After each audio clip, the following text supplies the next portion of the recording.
Welcome to Agile to Agility podcast with Milan Bajic. Major show alert! The very first value we wrote is individuals and interactions. Let's take this another level. We are teaching organizations how to be more adaptive. They are responsible for their own strategy. And, I don't come with the content. I come with a vehicle for helping that strategy to be articulated and developed.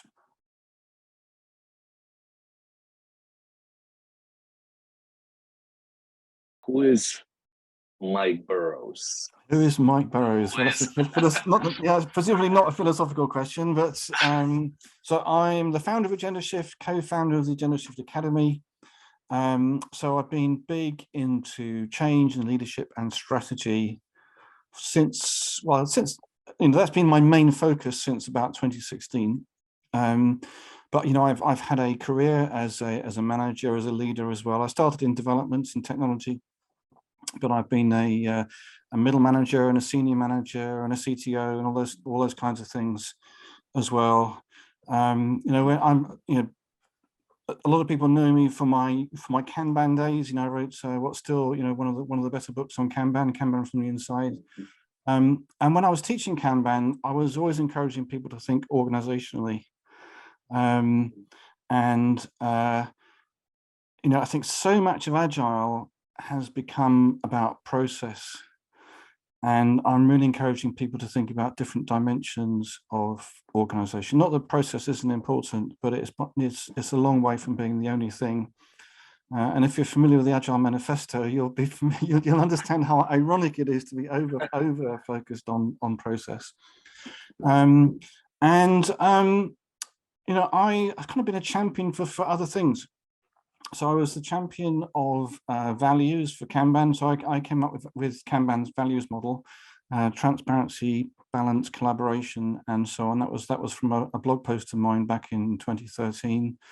And I moved from values to outcomes, kind of before everybody was doing it.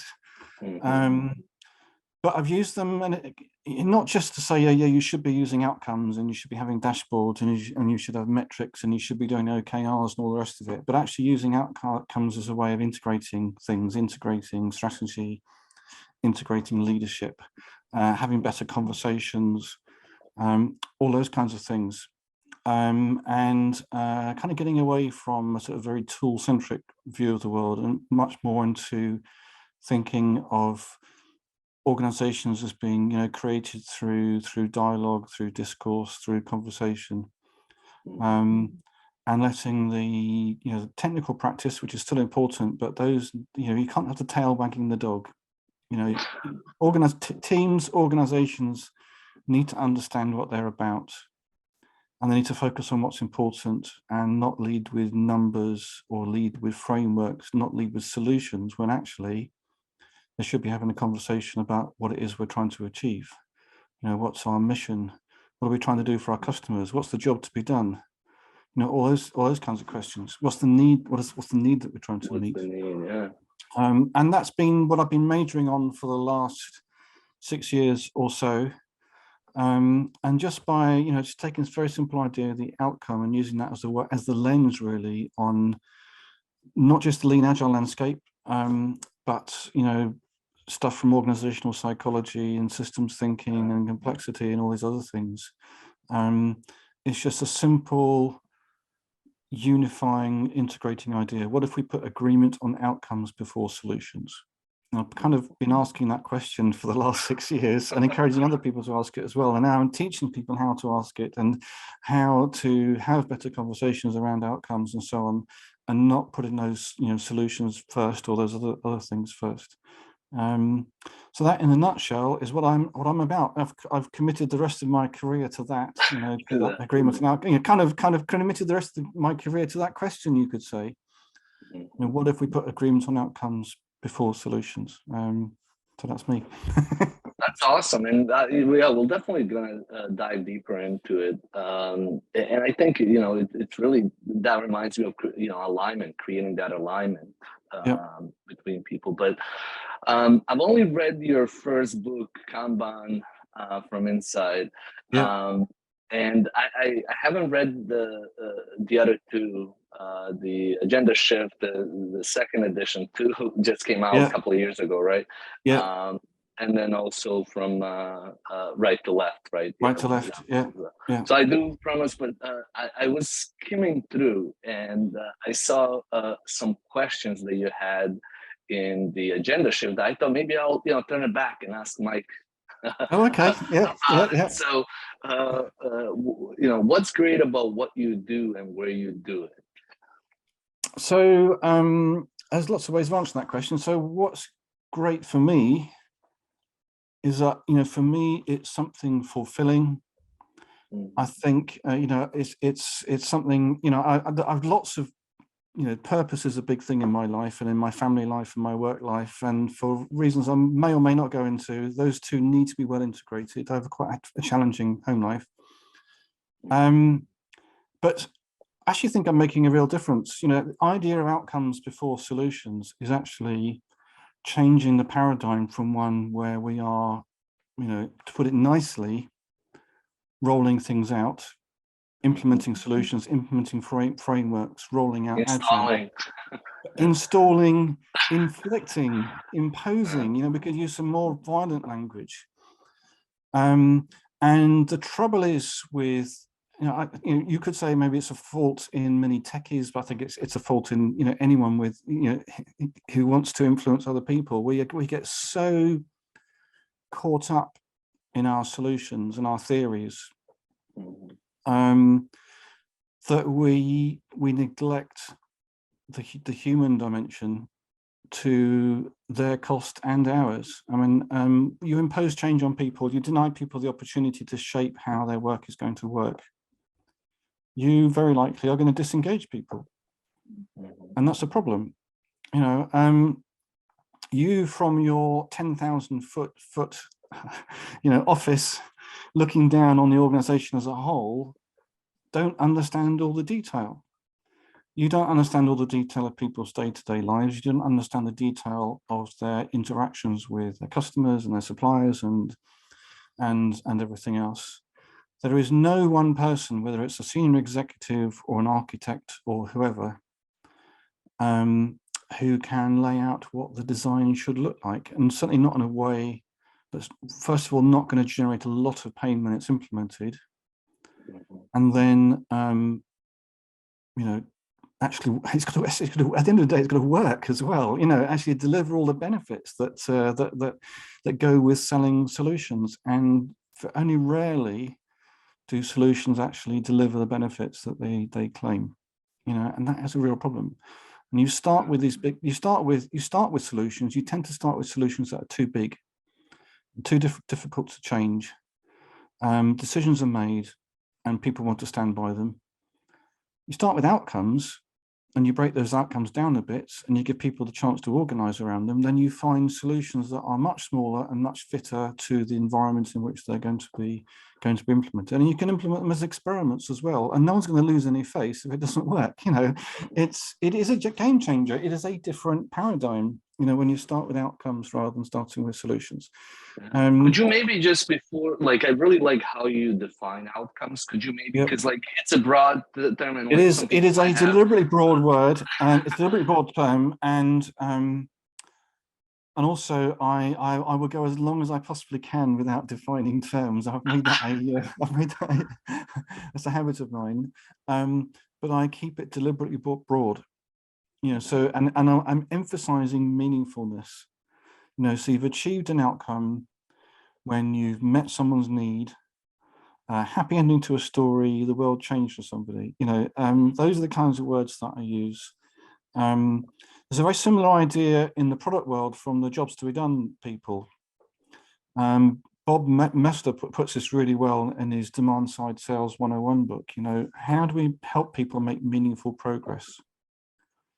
Identify their moment of struggle, their struggling moment, and help them make meaningful progress. And if a product does that, then it's doing its job. That is the job to be done. So there's very much that same kind of philosophy in how I think about outcomes. They've got to be meaningful, often to customers, but they're meaningful to people inside the organization as well, and to other stakeholders as well. And there's never just one.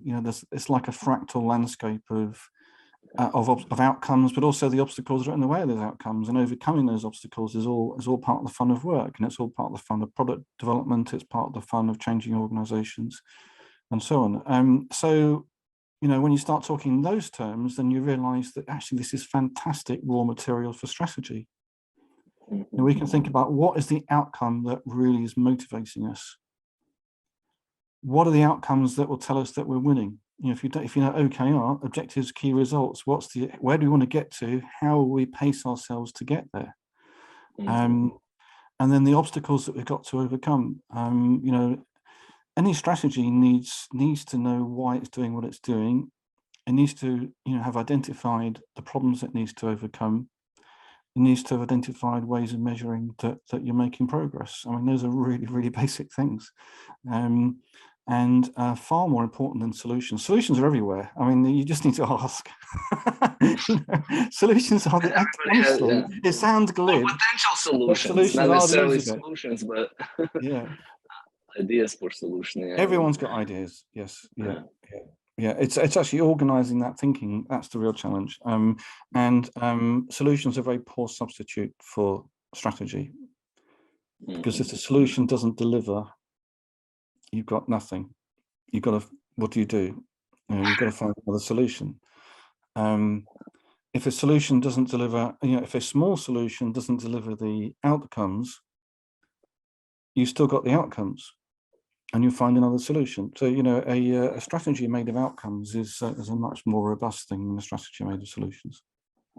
And maybe that has to do a little bit with I know better than you, or I know more than you from a leadership standpoint, and imposing ideas and the solutions rather than letting them emerge. I would tell you something really. I'll tell you something really funny. And this is how far I myself have had to change. I used to be an executive director in an investment bank, and so as I said, I've had a management career, a leadership career. One of my colleagues came to me once, and his opening words to me were, "Mike, you're opinionated. Tell me what you think about this." And what I've had to learn is how to give people the space to actually articulate what it is they want, and what ideas they have, and what they think the problems are, and so on. And so I had to learn how to do that for myself, and now I'm teaching other people to do that. And the realization, the light bulb moment, was realizing that what I'm doing is teaching people how to have better strategy conversations, and by doing that, helping them be better leaders as well. Because you're creating an environment where you can create a shared understanding of what it is we're trying to achieve, and the right people can contribute the right solutions at the right time. You don't have to have all the answers, and it's actually it's quite liberating when you find you work that one out. But that's an interesting point that you bring up, because I think it really has to do with leaders and everybody understanding the idea of complexity management, right? Understanding that self-organizing, whatever you want to call it, agents or whatever, as a manager, I need to understand the system or the environment, and then sometimes it's going to be okay where I kind of impose some of the things. Going back, I know in the Agendashift you use Canadian, it depends on the context, but a lot of times leaders and managers are blind to the context, and they're just kind of going with what their go-to solution or go-to mode is, rather than. What do you think on that topic of managers and leaders truly understanding, getting away almost from this nonsense we talk about as Agile, and just understanding the fundamentals of complexity management? So what often happens is that managers, as they're promoted, especially early in their careers, they bring with them the solutions that worked for them when they were lower down in the organization. And as the world changes, and as their scope increases, that works less and less well for them. So that's the bad news. The good news is that kind of every level of organization has its own level of abstraction.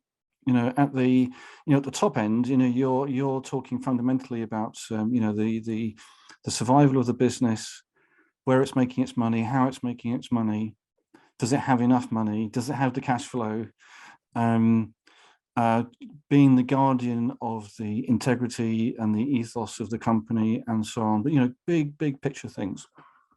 And at the coal face, you are trying to speak the customer's language. You are trying to deliver solutions that work for them. When I say customer, whether that's outside the organization or inside, you have to learn to speak your customer's language at the same time as also speaking the language of your own core thing, whatever that is, your technology, for example. And you have to learn to speak the level above you. And there's a certain amount of translation going on, because between that coal face and the people at the top, different levels of abstraction apply. Managing a team and managing a team of teams, quite different things. Managing a team of teams and managing a division, that's different again. So the good news is that you find a level of abstraction and a language that makes sense at your level, and you make sure that at your level you can describe what it is you're trying to achieve. And if you're able to do that at a slightly higher level of abstraction than just the sum total of all the detail below you, you've got a chance of managing all the detail. Well, you're not trying to manage all the detail. You're managing an appropriate level of detail, and you've got people closer to the coalface who can manage, that level of detail. That again is liberating. I actually found being a manager of managers one of the most enjoyable times of my career, when I found I could let go of some of that coalface detail and spend my time understanding how things are working across it was a global organization I was running. I think it's something that I have experienced. When I talk to others, there's a lot of pressure as a manager and leader that you hide, that you feel like is riding on your shoulders, and there is that feeling of liberation, or just like, hey, it doesn't have to be all on me. It's actually how my job is really, how do I help others. Yes. Do my job and help me with this, rather than me being the hero, right? Yes, absolutely. I mean, at team level, you can kind of get away with things, but by the time I was a manager of managers, and I was actually helping, other people have great careers themselves, and help them run great teams, or even run great teams of teams. And I was running quite a significant sized organization by then. That was amazing, and I found I had time to think about things that weren't just about getting through the day, or getting through the next release cycle. I started to able to think a bit longer term, and starting to think in terms of the developments of the people that reported me and to me, and my own development as well. And it was actually quite nice of being able to. This is something that Keegan and Leahy talk about, when you can actually step back and look at yourself, and look at you in your job, and look at your relationship with the organization and with your colleagues and things like that. And I found whether I was lucky, maybe I was just lucky, but I found I had more time to do that in a way that was helpful to me and to other people when I got to that level. So that when I talk about Keegan and Leahy, that's an everyone culture. They're talking about how do we make an organization deliberately developmental. How do we make sure that everyone understands their responsibility towards the development of the people around them, as well as their own.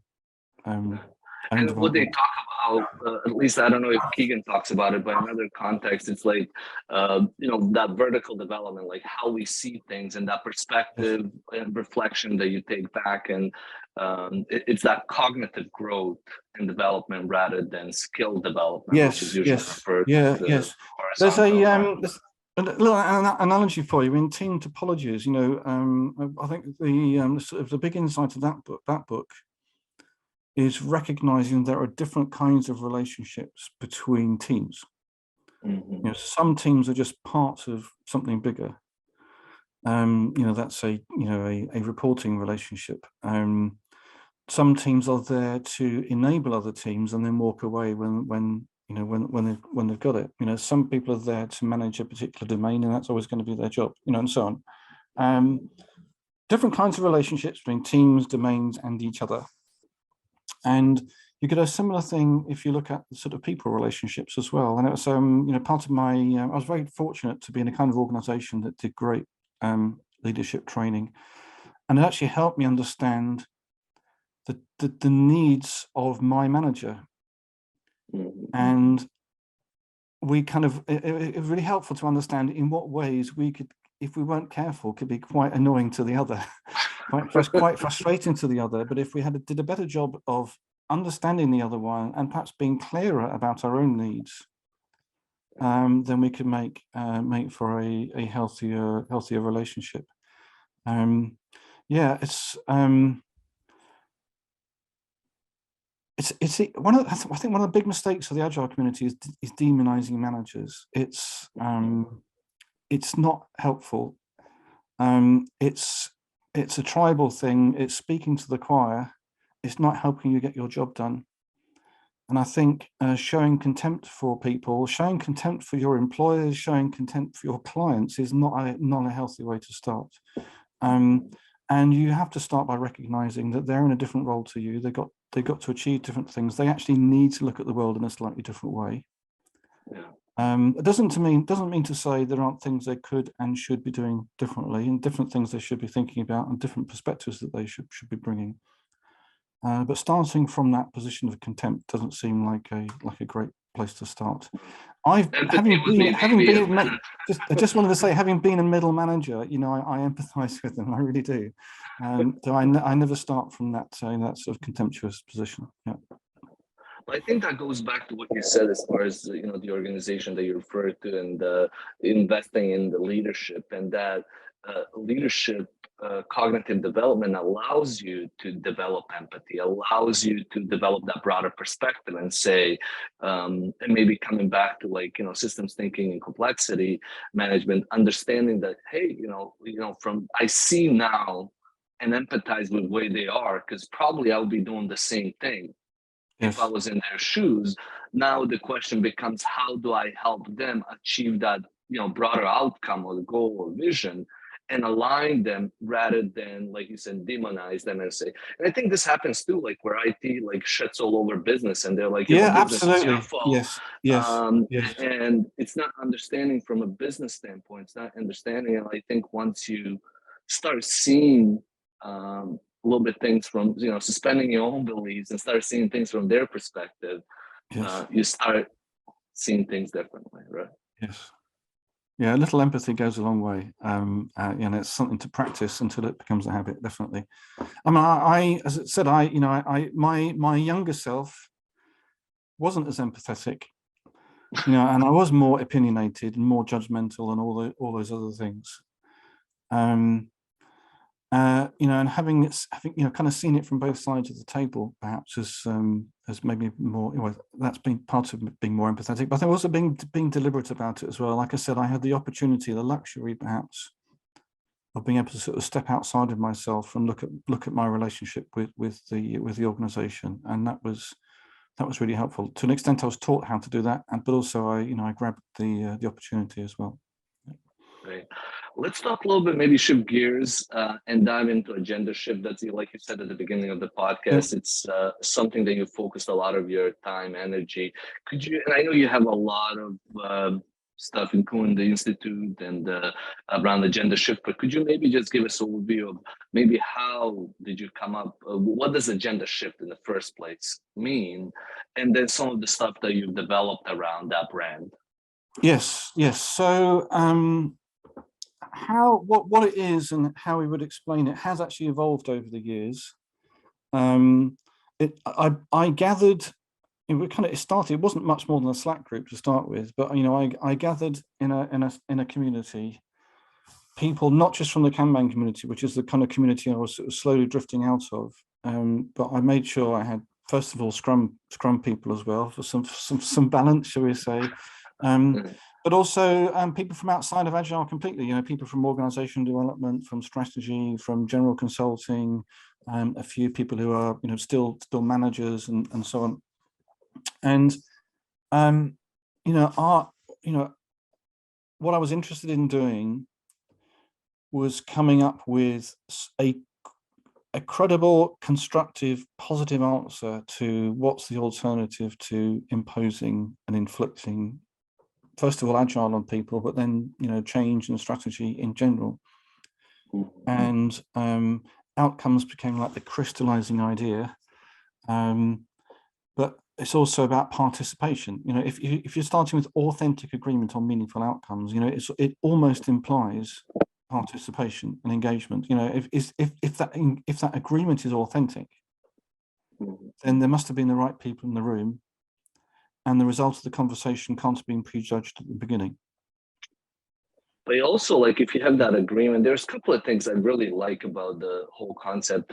Like, first of all, you start with co-creating agreements. So, like, I'll be more engaged if it's something. And I know Yes. Daniel Mezick has written the preface for your book, and he's impacted. At least I can see, the inviting.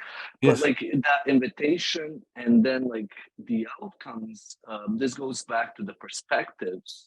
Like, that's something, if we can all, you and I might have different perspectives, different values, beliefs, but if we can first agree on, how we want to work, and then agree on the outcomes, it almost like creates this alignment, which is missed in many conversations, many organizations. Yes. And I think that's probably at least me understanding Agendashift and what you're describing, that's the most powerful piece of it, is that alignment there. Yes, I mean, to the extent that rather than worrying about resistance and selling solutions and those kind of things, seeing those as symptoms of having taken the wrong approach, rather than tools that the change manager needs to learn.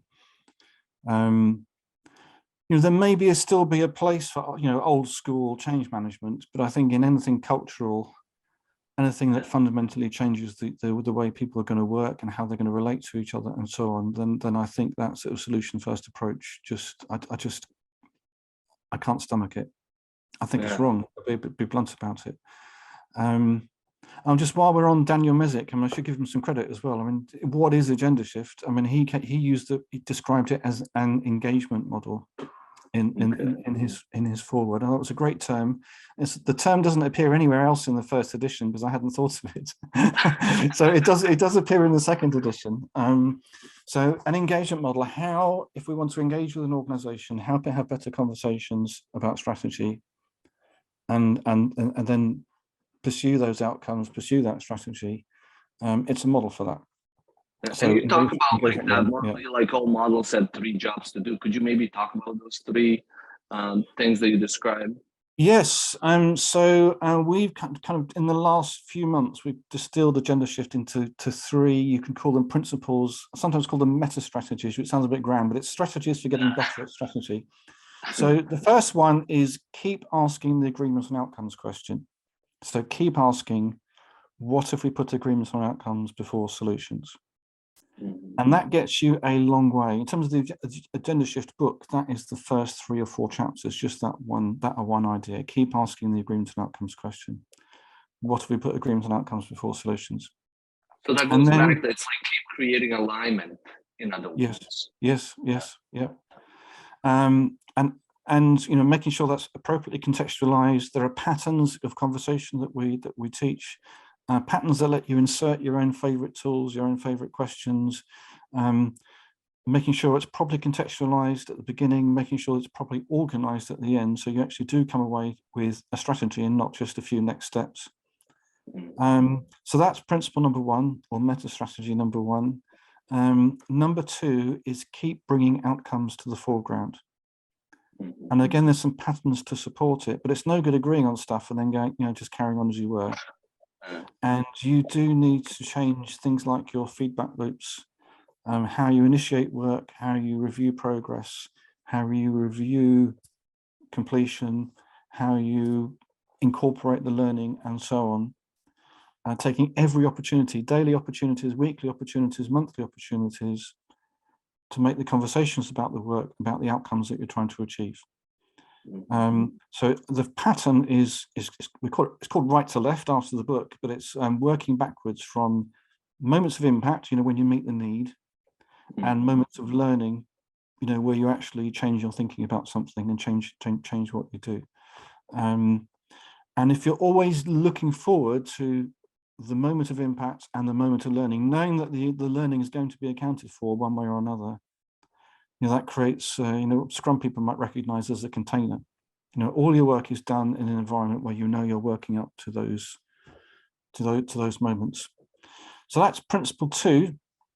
And the third one is keep finding new places to do strategy. I mean, as you've alluded to, organizations are rich and complex things. And if you want to change it fundamentally, then you've got to engage with it in a rich and complex way. And, more rich and complex than top down or bottom up. If you've got a scope in which you're trying to affect some change, there are probably other scopes inside it and outside it and adjacent to it and overlapping with it, and so on and so on and so on, in which change probably also needs to happen. Maybe just to follow up on that, I think it's been described in the past, that strategy should be emergent, right? That it's emergent. It's not something like where we set, leaders go to the offsite for 3 days, something building. So what does that mean, in context of leaders and organization? What does it mean for leaders and organizations if the strategy is emergent? So the idea of emergent strategy, I think that probably the golden reference for that is Henry Mintzberg. And he was really observing that actually it's the only way that actually works, or it's what actually happens. The more you try to formalize the strategy process, the more you remove the magic from it, and the less creativity is, and the less you come up with that's different to what your competitors have already thought of. And for all the reasons we've already talked about, many of the ideas in your strategy are actually going to come from around your organization. And while you're trying to pursue your strategy, then of course there's the awkward thing of reality as well.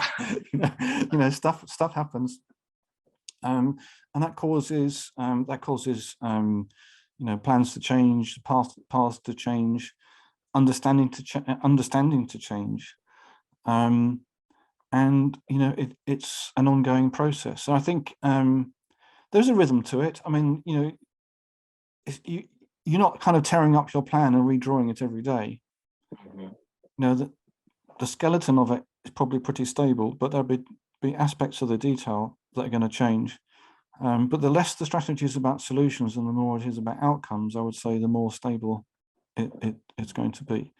It's co-created, I think, at least I don't know what your experience has been, but a lot of times companies rely on consultants to come in, same way that they rely on coaches to come in and tell them what to do, and consultants. They also rely on some agency to come in and help them with strategy. And it's very difficult to do that when something is emergent. You might do it for the next 6 months, but if you actually have your employees, and I spoke with Dave Snowden a couple of months ago, and I think he described it, to me at least, in a very good way. Think of your employees as agents that are sense making and constantly looking out for what's emerging, what needs to emerge. And you can't do that with consultants that come in and leave.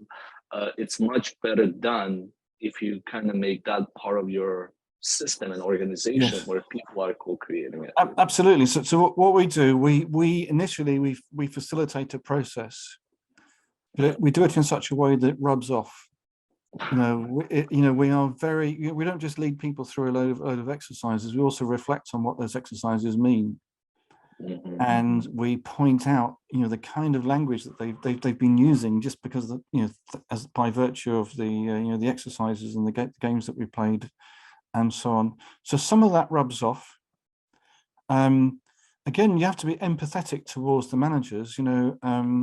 It's hard to do these things for the first time, and to get someone in to help facilitate the process is actually a smart thing to do, I think. But to do that in a way that leaves you holding the baby without knowing what to do with it is a problem. So you've got to do it in such a way where you are developing people at the same time as developing strategy, developing leadership, developing those conversational skills and so on, making sure that you've got those feedback loops in place, whether that's tweaking, opportunities that exist already, or whether that's implementing some new ones. We are teaching organizations how to be more adaptive. They are responsible for their own strategy. And, I don't come with the content. I come with a vehicle for helping that strategy to be articulated and developed. Agendashift seems like a lot like a coaching model almost. Like there's a lot of coaching embedded in it.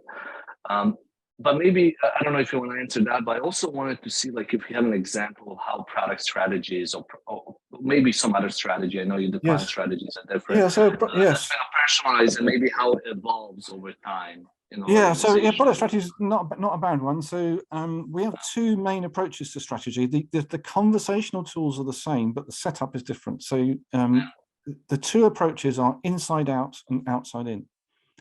So inside out, you're looking at your experience, what it's like working within your scope, what is your capability, and whether that's making the impact that you need it to make. That's inside out strategy. Outside in strategy, by contrast, starts outside of your scope. It starts with your customers, your stakeholders, your suppliers, the wider organization, all those kinds of things. Always or almost always customer first. I mean, you talk to anyone about outside in strategy, it's usually almost a synonym for customer first. And what we do, and there's actually a blog post today about it, but what we do, we ask a series of questions that take you from the outside to the inside.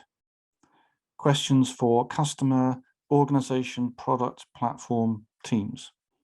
So you start with a customer and their needs and a job that you need to do with them, then through organization. Well, what kind of organization are we if we're achieving that for our customer? And with what products and services are we doing that for the customer? And then what are the capabilities that make it all possible? All these sort of classic things of capability modeling and enterprise architecture. That's the kind of the space we're speaking to there. And then teams. What does it mean for us? What does it mean? Not just the delivery teams, but everybody. To all of us who are going to bring this thing to life. What does it mean for us? And there's some nice questions that we ask for each of those layers. And then it's ideal, obstacles, outcomes. And this is a pattern that's the same, whether it's inside out or outside in ideal, obstacles, outcomes. So start with something compelling. Mm-hmm. What is the job to be done in the ideal? What's the job that we are doing in the ideal? And what's the challenge that we've overcome in the ideal? Making sure that we got, something worth going for. Yeah. Then what are the obstacles? I would like to get your thoughts on, so like when it comes to your reference, business architecture, capability building, a lot of this stuff without like COO, president, board's involvement, it doesn't take hold. And like, at least their support on it, like, we talked about letting go. Yeah. And then how do you, or what have you seen? I see that this is the biggest challenge to like enabling. What do you do? I mean, like, unless, for agile coaches that are listening, for consultants, where they might not be Mike Burrows and they can have access to those people. First of all, do you agree that it's, unless those people let go and enable that, it's, I do agree. But it's possibly not as big a problem as you think. Okay. I definitely do agree. There is, kind of a ceiling that coaches bump up against. If you are hired to coach a team, you don't always get given the opportunity to have an impact at a higher level. And I've heard people say the opposite, but I've experienced that, and I've heard other people complain about that. One thing about Agendashift is not it's not designed for a particular scope or a particular level. You know, there's a phrase I use a lot in the academy, and that is team of teams, or something bigger, and you know, up to whole organization. So I have done outside-in strategy reviews for the whole organization. Those opportunities don't come that often, but they're great fun when they happen. Sometimes we just start at team level. But what I do say, if you're going to get people together for an important conversation, whether that's a feedback opportunity or a strategy conversation, make sure you've got at least 3 levels of seniority in the room, or 3 levels of organization represented in the room. So that usually means it's more people than just the team. Or if you're starting with a leadership team, which is where I often start, make sure that as well as the leadership team, you've got some team members represented as well. And then you've got the combination of, you've got people with authority, people who can spend money, people who know the history of the organization, people who know the people involved, people who know the other stakeholders. You've got that, and you've got people that know how things really are. You know, and you've got people who've got probably some ready solutions to, you know, technical problems and things that other people might not have solutions to. It's that diversity. It's usually within that diversity that things emerge. If you have, you know, like-minded or groupthink type of, it's less likely that you'll have something that. Yes. My friend Patrick Hoverstadt sort of reminds me of Russell Akov. He talks about synthesis.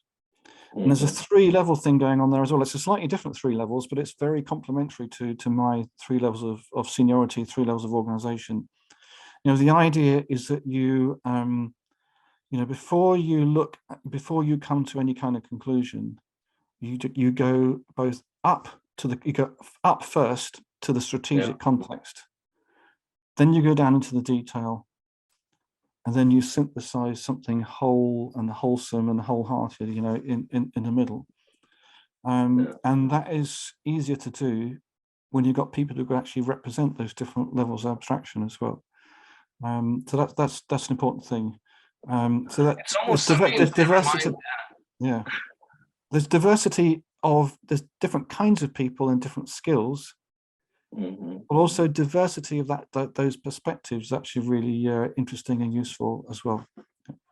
Is that the idea, or is it just reminding me of Ocean Connery, like, you know, looking and executing strategy from different?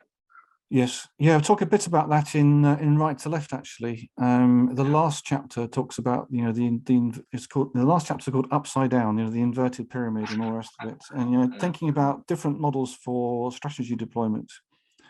And my friend Carl Scotland, you know, big on strategy deployment, Hoshin Kanri, those kind of things.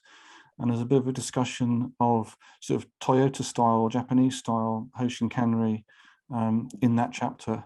The chapter more broadly is about, you know, supportive organizations, you know, inverted pyramids and so on. But yeah, that's you do need these conversations between levels. They're really important. You know, this is one of the reasons why I find the whole conversation about agile scaling so frustrating. You know, scaling is so much about scaling is actually about what happens between levels, how you have healthy conversations between levels, how you don't have one level trying to manage the other. How each level gets to articulate its own strategy in its own words. Why do you think that is? I completely agree. And it's almost like, you know, you probably heard these analogies before, but like, you know, it's like recipes, and like, it's so easy to get excited about recipe, but once you actually understand like how to put recipes together, you start saying, okay, well, yeah, that applies in this context. This is the underlying principle. And I agree, but like, there is something appealing about SAFe or even Scrum, like rather than Kanban. Probably one of the reasons that Scrum is more popular than Kanban is because of that. It's just like, don't make me think, you know, give me something that resonates with me, and then I just hope it works. I'll take your word for it. And there's no you know, going back to like understanding complexity at its core, there's no like you know, I want to understand this inside out. It's like, well, I'll buy this and hopefully it solves my problem. Yeah, I mean, yes. I mean, I suppose processes have been a big thing. You know, drawing processes, defining processes, a big thing for a long time, at least 50 years. Yeah. Maybe longer. I mean, I'm 57. I can't comment on what happened before my career. But when I started work, like total quality was a big thing, and people drawing process diagrams everywhere and so on. Well, I find that process, at one level, it helps you understand things, understands how things are supposed to work. Yeah. But they do so little to tell you where the real challenges are. I mean, process diagrams don't show you how sensitive your process is to workload, for example. They usually vastly underestimate the importance of feedback. Mm-hmm. You don't get any sense of just in time from a process picture. Well, that's the thing, and like another thing that you just remind me of is like I just recently did a value stream mapping conference as part of this, and like processes are helpful, but like it's also we almost never have data or feedback loops that tell us a story or help us sense things. Yes. So it's not necessarily the better; it's almost like they're independent or not really helping us understand what's going on. And like even something as simple, but I guess I wouldn't call it maybe simple, but like value stream mapping or just like understanding the bigger steps and then understanding process underneath it, you can start seeing where the bottlenecks are. You can start seeing, and then you can adjust to it. So it's and it dumbs down the relationship between the different disciplines as to A, hands over stuff to B. As though there's nothing more interesting or richer in the relationship than that. And that is just sad. It's not they don't have their place, but the obsession with process in the last however many years, I think, has been to Agile's great detriment. And it's so, as I said before, so ironic when you look at the Agile manifesto. So understanding the relationships between things. I mean, interactions between people was what the manifesto specifically pointed to. But you can broaden that to the relationships between activities or relationships between systems, relationships between levels, and so on. And it's very hard to get much about what's happening with those looking at a process diagram. And when you look at the safe poster, I mean, strategy is something that happens to you. It's something that happens in a corner of the picture. Yeah. And it's mostly other people doing it. It is, and I mean, like I had Dean also on the podcast, and it's interesting because it's almost like at least my understanding, like he understands this stuff, but it's also like when you dumb it down to a poster, you leave it for interpretation. And I think people that don't fully understand, it's almost like seeing putting out a recipe without fully understanding what's in it. And it may look, especially if you put a nice picture of a dish, you get too excited, you don't understand kind of what's going on. I feel like there's a lot of good stuff in SAFe, a lot of good patterns, but that's what it is. It's combined. Exactly. And I'm nodding there. I actually think in showing how things can be integrated, how the different patterns can work together as an existence proof, if it actually is an existence proof, if it's actually based on reality, then that's a good thing. I mean, maybe even if it's only a paper experiment, that is at least something. The problem comes when we think that they are there those frameworks are there to be rolled out. Exactly. And as I've written, using some quite forceful language, there are kind of two kinds of people in the Agile community. I think there are those that think it's okay to roll out solutions, and those that think that it's not acceptable. And I'm one of those that thinks it's absolutely not acceptable to be doing this. I've planted a flag in the ground, and I'm not the only person making this stand, but I'm making it as forcefully as I feel able. Not that I want to make an enemy of SAFe. I want us to change our relationship with SAFe. Do you think it's more of a growing kind of step like where like last 10 years or so Yeah. we've focused on these scaling frameworks, and now like people have seen, like if you've been part of these installations, transformations, that most of them fail, like 99, whatever, right? So like, do you think the next 10 years is going to be more towards like patterns and understanding like how to, there's no one size fits all. It's almost like we have to develop our own custom frameworks and contextualize them rather than assuming that we can actually just take one of these frameworks and adopt them. I would like to think so, and I am an optimist by nature. But also, I also have to admit that many of the things that we are saying, people have been saying since the 70s or the 80s. Yeah. Most of the theory of how we really understand or how organizations work, a lot of that theory was actually laid down in the 70s and 80s. In the systems world went through massive massive period of development, organizational psychology, things like sense making and complexity were emerging those sort of times as well. This stuff's been known for long enough. But do you think solutions are easy to sell? Yeah, solutions are easy to sell. It is, but like I don't know. Like I have a saying, the line of thinking there. But somebody told me recently, like Milan, like, but if you think about it in the grand scheme of things, 30, 40 years is not a lot. Like we want this stuff to happen now. But if you look at just in general, like management, like the idea of organization. It's been developing, and like it's taking a natural course. Yes, we want it tomorrow, but and to be fair, some of these communities, bodies of knowledge, they've had to have their own, just like software development had its agile revolution. The OD community, organization development community, has undergone one over a similar sort of time frame. Now we're talking about generativity and dialogic organization development and things like that, and talking about patterns and so on in that space as well. And my next book will actually be published in that space. It won't be an agile book.